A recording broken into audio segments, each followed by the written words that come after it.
congratulations if you just got a new Volkswagen ID4. This is another video to give you some tips and tricks as a new owner. This time we're going to look inside. So the first thing I want to talk about is how to operate the windows, which you think is obvious, but in the ID4 it is not. And this is actually one of my least favorite thing about the ID4. So to operate the window, you can see there are only two buttons, which means they operate only the front window. If you want to open the back, there is a button here that says rear. It's actually a touch button. So if I tap it, it comes on, and now it opens the back window. You saw that even there, it took a little bit of a delay. So when I'm driving, it's really hard to do it. Finally, there's a way to operate all four windows at the same time. To get to that point, what you need to do is to, again, use this rear button, but hold it down for 2 seconds. You also want to listen. You will hear 2 clicks. When you get the 2 clicks, when the thing is flashing, then the button operates on all four windows, which is what I want. So the key message here is I think I would hold the button when I'm driving and listen for the 2 clicks to get that working. So while we're on the subject of air, let's talk about the air vents. So let me switch the AC on. So the AC on right now, it's kind of hot in here. If you don't want air coming out of the air vent, if this is a traditional car, there will be a toggle on the side that lets you switch off the air. In this case, there isn't one. What you do is you push your air vent away from you until the end. There's a click. So when it hits a click, it will stop. Similarly, for the passenger side, you would push from your side outwards, and when it hits the end, you hear a click and it will stop. You can actually kind of hear that the air flow is reduced now. So this design, I think, is very intuitive, right? Because you don't want air, you keep pushing it until it clicks.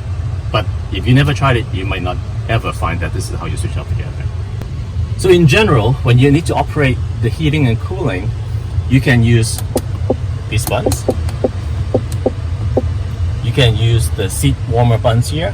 But to get to the main control, for now, I recommend just pressing this climber button here. So if you press this button, it brings up the full control system for heating and cooling. And some features like the steering wheel heater is in fact only available here. But it's summertime, so let's just talk about cooling for now. The middle panel, classic climate, is what you would find on most cars, right? Auto, or defrost, or top, or bottom, or reset. So these are pretty much your standard control. They also have what they call smart control. And basically, it's just pre-programmed modes where it's designed for things that you want, right? So clear view makes sense. It's basically humidifying and clearing the windscreen. Fresh air brings in air from the outside. And then these days, quick cooling is the one that I use the most. It just basically get the air going max when I get into a hot car. This air care tab is interesting, so I'm going to run it and talk about it at the same time. From all the research I've done, I think what this is doing is the car is now pumping air through its built-in filter, try to clean the air, but at the same time mix in outside air. So it's trying to figure out what is the best mixture of outside and inside air through the filter to get you the best interior air quality. If you know a better explanation, please comment below and let our reader know about it.